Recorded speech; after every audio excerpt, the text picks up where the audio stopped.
Imagine um cenário que até pouco tempo atrás era coisa de filme. Uma potência nuclear, encurralada e vendo seu território ser devastado, decidir usar sua arma atômica como último recurso. E do outro lado, o inimigo, também com a bomba, responder na mesma moeda. Parece o enredo de um filme apocalíptico. Mas é sobre isso que os maiores especialistas em defesa e tecnologia militar do mundo estão falando neste exato momento. O que você vai ouvir agora não é alarmismo. É a análise fria de cientistas do MIT e de outros centros de pesquisa sobre o que pode estar prestes a acontecer no conflito entre Israel e Irã. E o quadro é o mais sombrio possível. Para entender o perigo, primeiro é preciso entender o que aconteceu nos primeiros dias dessa guerra, e a palavra-chave é cegueira. Especialistas como Theodore Postel, do MIT, um dos maiores nomes em tecnologia de mísseis do mundo, explicam que o sistema de defesa americano e israelense simplesmente desabou. Lembra daquela base no Catar, com um radar de mais de US$ 1 bilhão, que controlava as defesas de toda a região? Destruída nos primeiros dias por drones iranianos baratos. Sem esse radar, os sistemas TAAD e Patriot ficaram cegos. Israel passou a ter apenas 90 segundos de alerta antes de um míssil cair.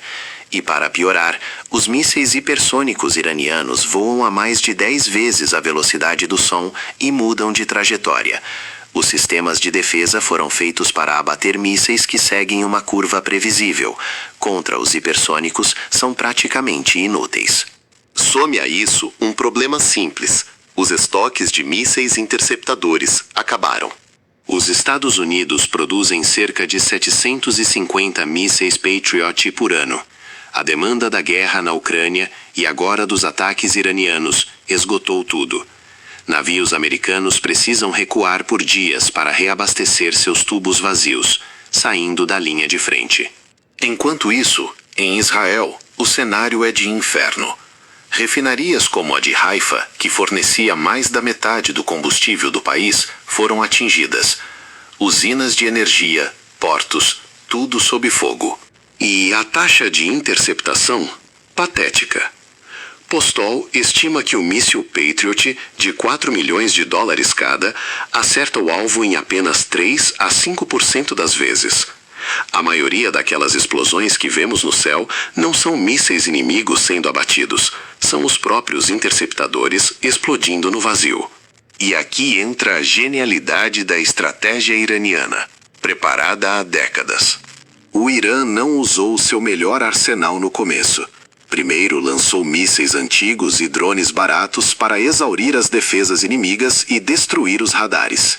Agora, com o inimigo cego e sem munição, estão introduzindo os mísseis hipersônicos de precisão, com ogivas de mais de 1 tonelada de carga explosiva.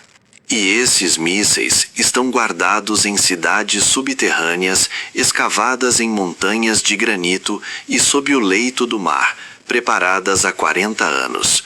Impossíveis de destruir por bombardeios. É a estratégia da exaustão funcionando perfeitamente.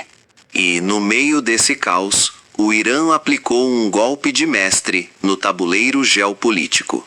No dia 14 de março, o chanceler iraniano anunciou: o Estreito de Hormuz está aberto para todos os países que não estão participando do ataque ao Irã. Navios indianos, por exemplo, já estão cruzando a rota com segurança. Percebe a jogada? O Irã transfere a responsabilidade pelo caos econômico, petróleo a mais de $100 o barril, de volta para os agressores.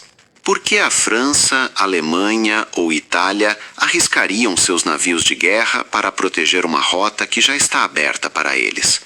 O Irã desmontou o possível apoio europeu à guerra, isolando ainda mais os Estados Unidos e Israel. Uma jogada de mestre.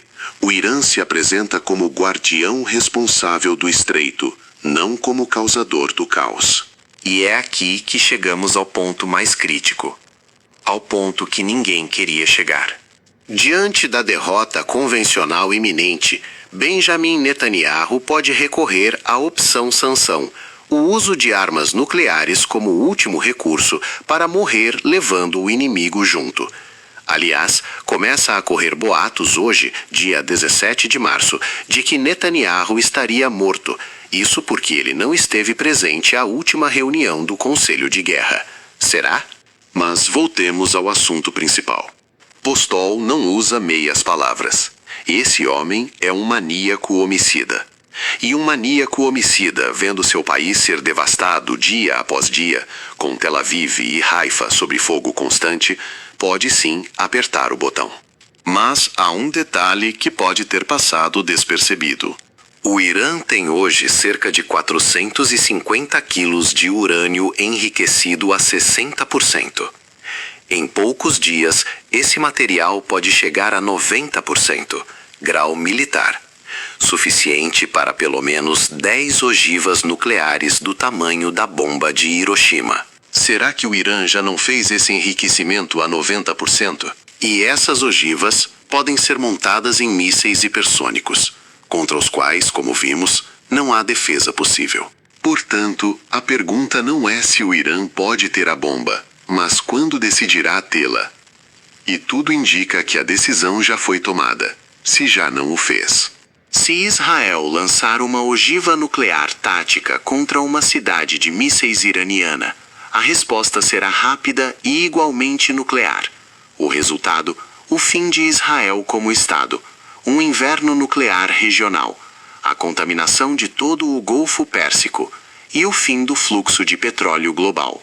O que os especialistas estão nos dizendo é que o tabu nuclear, construído a tanto custo desde 1945, pode arrebentar, não por um acidente, mas por um cálculo racional, dentro de uma lógica de sobrevivência distorcida.